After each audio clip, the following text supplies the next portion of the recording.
శ్రీ సచ్చిదానంద సద్గురు సాయినాథ్ महाराज की जय।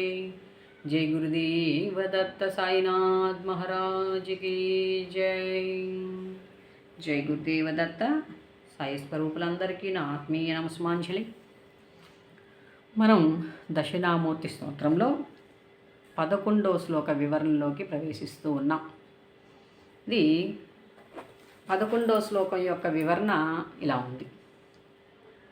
శ్లోకాన్ని ఒకసారి చెప్పుకొని తర్వాత వివరణలోకి ప్రవేశించేటువంటి ప్రయత్నం చేద్దాం. ఇక్కడ అవస్థల గురించి చెప్తూ ఉన్నారు శంకర భగవత్పాదులు. బాల్యాదిష్వపి జాగ్రదాదిషు తదా సర్వాస్వపి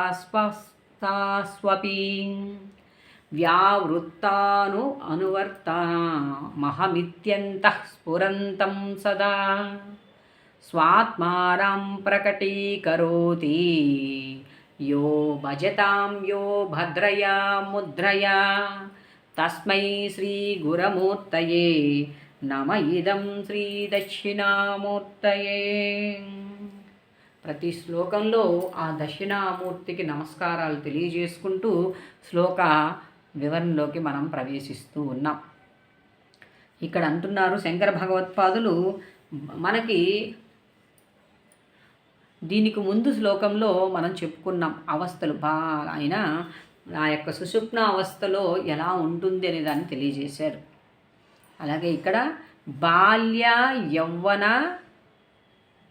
బాల్యాదిష్వపి జాగ్రత్తాదిషు, బాల్య కౌమార యౌవన అనేటువంటి అవస్థలు ఎలా అయితే ఉన్నాయో మనకి అలాగే మరి 3 అవస్థలు ఇంకేంటి ఉన్నాయి? స్వప్న జాగృతి స్వప్న సుషుప్న.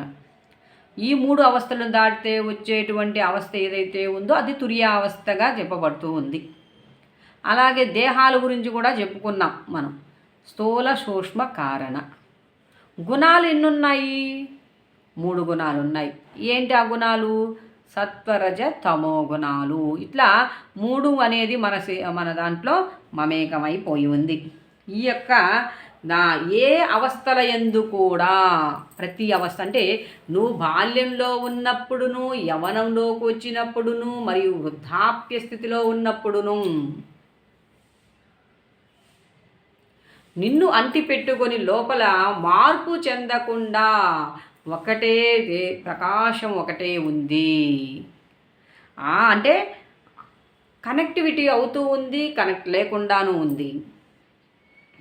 మనం అందుకే మహాత్ములు చెప్తున్నారు, నా యందు ఎవరికి దృష్టి కలదో వారి యందే నా కటాక్షం కలదంటారు.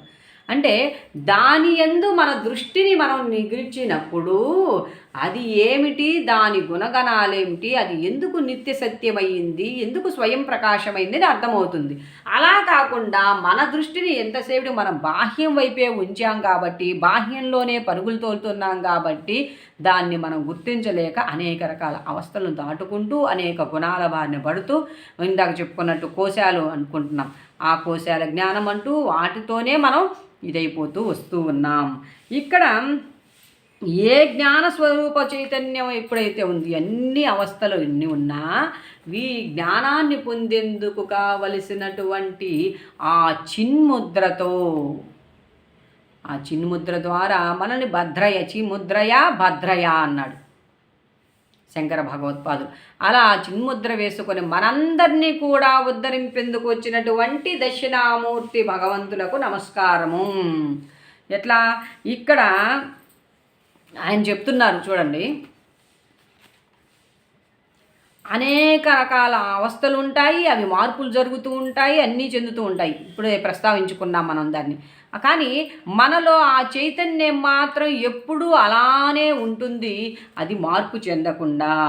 అది ఇక్కడ ఈ ముద్ర అనేది మనకి జ్ఞానానికి చిహ్నం. ఒక్కొక్కరికి ఒక్కొక్క ముద్ర ఉంటుంది. అవతార్ బాబాజీ ముద్ర ఇది అని చెప్తాం. అట్లాగే ఈయన ఎలా ప్రకటితమయ్యారు? ఆ యొక్క వటవృక్షం కింద చిన్ముద్రతో. ఆ చిన్ముద్ర ఏముంది?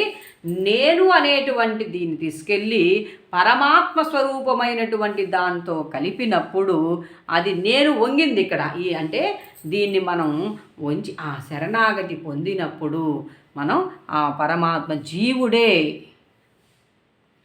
పరమాత్ముడుగా ఉంటాడు. జీవుడు పరమాత్ముడు ఎప్పుడు జీవాత్మ స్థితిలో ఉన్నప్పుడు నీవు జీవుడివే. ఆ జీవుడు ఆ పరమాత్మతో కనెక్ట్ అయి ఆయనతో పై దృష్టి నిగిర్చినప్పుడు, ఆయనతో అనుసంధానం అవుతూ వచ్చినప్పుడు ఆ ముద్ర చేత అట్టి జ్ఞానాన్ని నువ్వు స్థిరంగా నీలో ఉంచుకొని ఈ అవస్థలన్నింటినీ దాటుతూ వస్తావు అని చెప్తున్నాడు. ఇంకా ఒకే విధంగా ప్రకాశిస్తున్నటువంటి అట్టి చైతన్య ప్రబోధకుడైనటువంటి స్వామికి నమస్కారం అని చెప్పుకున్నాం కదా. ఇక్కడ అనేక రకాల అవస్థలు ఉన్నాయి. 3 అవస్థలు దాటిన తర్వాత పొందేటువంటి అవస్థ తుర్యావస్థ అని చెప్పాము. భావ ప్రకటనే ముద్ర. మనం అంతే కదా, ఇది ఒక నమస్కారం, ఒక భంగిమ అనుకున్నాం, ఇది ఒక నా భావ ప్రకటన చేస్తున్నాం. అలాగే ఆ చిన్ముద్రలో కూడా మనం ఒకటే చేస్తూ ఉన్నాం. ఇక్కడ లలితా సహస్రనామంలో అమ్మవారికి ఒక నామం ఉంది, జ్ఞానముద్ర, జ్ఞానగమ్య, జ్ఞాన జ్ఞేయ స్వరూపిణి అంటూ. ఇక్కడ బాల్య యవ్వన దశలు ఉన్నాయి. బాల్యంలో ఉన్నప్పుడు, అందుకనే మనం ఇప్పుడు దేహంతో ఉన్నప్పుడు బాల్యంలో మనం ఎలా ప్రవర్తిస్తాము, ఏది మంచి ఏది చెడు ఏది తెలియదు, యవ్వనంలో ఒక వాంఛలతో ఉంటాం. అలాగే మనకు ఆత్మలు కూడా బాలాత్మ, వృద్ధాత్మ, ప్రౌఢాత్మ ఇలా ఉంటాయన్నమాట. వృద్ధాత్మ అంటే అనేక సంవత్సరాల నుంచి ఎన్నో అనుభవాల చేత ఒక దేహాన్ని, అందుకే చిన్న వయసులో కూడా ముక్తిని పొందినటువంటి వాళ్ళు మన చరిత్రలో ఎంతోమంది ఉన్నారు. ధ్రువుడిలాగా ఉండాలి. ఒక మార్కండేయుడు, ఒక ధ్రువుడు, ఒక ప్రహ్లాదుడు, ఎంతోమంది మనకున్నారు. వాళ్ళందరూ కూడా ఇట్లా వ్యావృత్తి అనేటువంటి పదాన్ని మనకి ఇక్కడ శంకర భగవత్పాదులు తెలియజేశారు కదా. అనువర్తి, వ్యావృత్తి అంటే డిస్కనెక్టివిటీ, అనువర్తి అంటే ఇప్పుడు మనం అందుకే చూస్తాం చూడ, అనుసంధానము, ఇటువంటి పదాలు వాడుతుంటాం. అంటే దానితో కనెక్ట్ అవ్వడం అన్నమాట. దేనితో? ఏదైతే నిత్యమై, సత్యమై, స్వయం ప్రకాశమై, ఆనందభరితమై ఉందో దానితో నీవు కానీ అనుసంధానం అవ్వగలిగితే, అనువర్తిగా ఉండగలిగితే అప్పుడు నీవు కూడా అదే అయిపోతావు. అందుకే కూడా మనకు సాంగత్య దోషం, ఎవరితో మనం ఎలాంటి సాంగత్యాన్ని చేస్తామో, ఎటువంటి వారితో సాంగత్యం చేస్తామో అటువంటి గుణగణాలు మనకు అంటుకుంటాయి. ఇప్పుడు ఆత్మ యొక్క గుణగణాన్ని మనకి శాస్త్రంలో బల్లగుద్ది చెప్తూ ఉన్నారు. అది నిత్యము, సత్యము, స్వయం ప్రకాశము అని. మరి ఆ ఆత్మ మీద మనం ఎప్పుడూ దృష్టి పెట్టలేదు. ఈ యొక్క అవస్థా దశల్లోనే మనం మునిగిపోతూ ఉన్నాము. కాబట్టి దాంట్లో మనం ఎప్పుడైతే ఇదవుతామో అప్పుడు మనకి వస్తుంది. స్ఫురణ మాత్రాన అన్నింటి యందు ఉంటుంది అంతే కదా. ఒక స్ఫురణ, ఎవరు, ఏమి స్ఫురణ, అది ఏ ఏ అవస్థల్లో నేను ఉన్నాననేటువంటి స్ఫురణతో ముందుకెళ్ళి మార్పు చెందుతున్న అవస్థలందు మార్పు చెందనటువంటి ఆత్మ ఏదైతే ఉంటుందో అదే మన సహజ స్థితి. అందుకే ఆ యొక్క సహజ స్థితిలో జీవించేటువంటి రమణ మహర్షి ఇటువంటి మహాత్ముల సాంగత్యానికి మనం వెళ్ళినప్పుడు నీ సహజ స్థితిలో నీవు జీవించు. మన సహజ స్థితి ఏంటి? ఆనంద స్వరూపము, ఆనందము. కానీ మనము చెప్పుకున్నాం కదా, ఈ గుణాలని, అరిషడ్వర్గాలని, అదని ఇదని అన్నిటినీ మనం ఆపాదించుకుంటూ మనం బాహ్యంగా మార్పు చెందుతూనే ఉన్నాము. మన సహజ స్థితి నుంచి ఎప్పుడైతే ఆలోచన ఆందోళనతో జీవిస్తున్నామో మన సహజ స్థితి నుంచి మనం కిందికి పడిపోయినట్లే. అట్లాగే అటువంటి ఆత్మ స్థితిని మనం ఎప్పుడు మార్పు చెందని విధంగా జీవించేలాగా చిన్ముద్ర, భగవంతుని యొక్క ముద్ర చిద్విలాసుడు అంటాం మనం.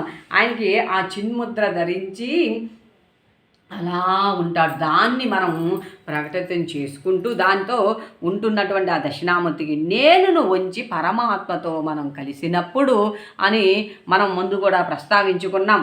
అలాగే ఈ మూడుతో తాధ్యాత్మ్యం చెందితే మనం భావ ప్రకటన ప్రదర్శించజేసేటువంటి ఒక ఆలంబనే ముద్ర అయి ఉంటే దానిని నామరూపం, ఇప్పుడు నామము రూపము, ఈ దేహానికి ఒక నామం ఉంది. ఆ నామం శకుంతలమ్మో, ఎల్లమ్మో, పుల్లమ్మో ఏదో ఒక నామం ఉంది. నామము ఒక రూపము రెండూ కలిస్తే కనిపించేదే ఈ జగత్తు. నామాన్ని తీసేద్దాం, రూపాన్ని తీసేద్దాం, అక్కడ మరి ఉన్నది ఏమిటి? అందుకే నామాన్ని రూపాన్ని వదిలి చూస్తే ఏది నీవో అది నీకు అవగతమవుతుంది. మరి ఈ దేహదారిని కాకముందు నేనెవరు అనేది కూడా మనం ఆలోచించగలగాలి కదా. దేహదారి వచ్చిన వారికి ఎవరికైనా నామము తప్పదు, రూపము తప్పదు. అంటే నిరాకారులుగా ఉన్నటువంటి మనం ఒక కారణం కోసం దేహాన్ని ధరించి వచ్చామనేటువంటి స్పృహ మనకి ఉండాలి. అంతేకాక సచ్చిత్ ఆనందము అంటున్నాడు. అదే కదా సచ్చిదానంద స్వరూపము. ఆ సచ్చిత్ ఆనందం అంటే ఎరుక సత్తు ప్లస్ చిత్తు ప్లస్ ఆనందము ఎప్పుడు ఉండేటువంటి చైతన్యం. అందుకే భగవంతుణ్ణి సత్స్వరూపము, సచ్చిదానందుడు, ఎప్పుడు ఉండేటువంటి కాన్సెన్స్ అనేది కూడా. అందుకే ఎరుకలో ఉండండి అంటే ఎరుకలో అంటే ప్రతిదాన్ని క్షుణ్ణంగా గమనిస్తూ ప్రజెంట్ టెన్స్లో వర్తమానంలో జీవించడాన్ని ఎరుక అంటారు. అలా వర్తమానంలో కాకుండా గతాన్ని గురించి ఆలోచించడమో లేదా భవిష్యత్తులో ఆలోచించడమో అంటే అది ఎరుక కాదు. ఇక్కడ ఈ దేహం ఎందుకు ఇది మాయతో కలిసి వచ్చినటువంటి అహం అంటే ఏంటి? లోపల నేను నాది అనేటువంటి దీంతో వచ్చినటువంటిదే ఈ పంచభౌతిక దేహము. కాబట్టి ఈ దేహానికి నామానికి ఆవల ఉన్నటువంటి నిన్ను నీవు దర్శింపజేసుకునేందుకు కావలసినటువంటి ఆ చిన్ముద్రను ఆశ్రయించి అలా చిన్ముద్రతో మనకు అందరికీ కూడా భద్రంగా అటువంటి జ్ఞానాన్ని ప్రకటితం చేయడానికి వచ్చినటువంటి ఆ దక్షిణామూర్తి సార్వభౌములకు హృదయపూర్వకంగా నమస్కారాలు తెలియజేసుకుంటూ మనం అందుకే చక్కగా మనలోనికి మనం వెళ్ళేందుకు కావలసిన ఆవశ్యకత ధ్యానము. ఆ ధ్యానాన్ని మనలోకి మనం ప్రవేశిస్తూ మన ధ్యానాన్ని ఆచరిస్తూ మనకి అవగతమయ్యేదాన్ని మనం పంచుకుంటూ ఇలా వెళ్తూ ఉన్నట్లయితే ఈ అవస్థలని దాటుకొని నేను బాలుడను, నేను యువకుడను, నేను వృద్ధుడను అంటే ఇవన్నీ మార్పు చెందుతూ ఉన్నాయి. మార్పు చెందదయ్యా అని ఆత్మ అని చెప్తూ ఉన్నారు కదా. ఆ ఆత్మ మార్పు చెందని ఆత్మగా నువ్వు భాషిల్లాలి అంటే నీలోనికి నువ్వు ప్రయాణం చెయ్యాలి.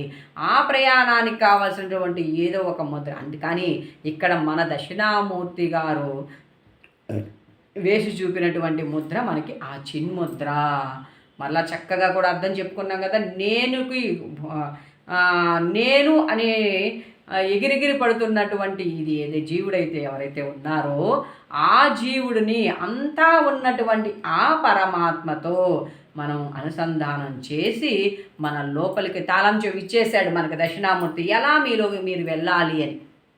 కాబట్టి దాన్ని ఆచరించుకొని ఈ యొక్క అవస్థలన్నింటి అందు నుంచి ఏకమై నిత్యమై బాసిల్లుతున్నటువంటి ఆత్మస్వరూపుడై మనకు జ్ఞాన ప్రకటితం చేయడానికి వచ్చినటువంటి ఆ దక్షిణామూర్తికి మరొకసారి నమస్కారం తెలియజేసుకుంటూ చక్కగా ఆదరిస్తూ ముందుకు వెళ్తున్న మీ అందరికీ ప్రత్యేక ధన్యవాదాలు తెలియజేసుకుంటూ జై సాయిరామ్. ఆ సమస్త విశ్వ హృదయ సద్గురువుల యొక్క పరిపూర్ణ ఆశీస్సులు మన యందు ఎల్లప్పుడూ సర్వదా సకలదా ఉండాలని ఆశిస్తూ జై సాయిరామ్.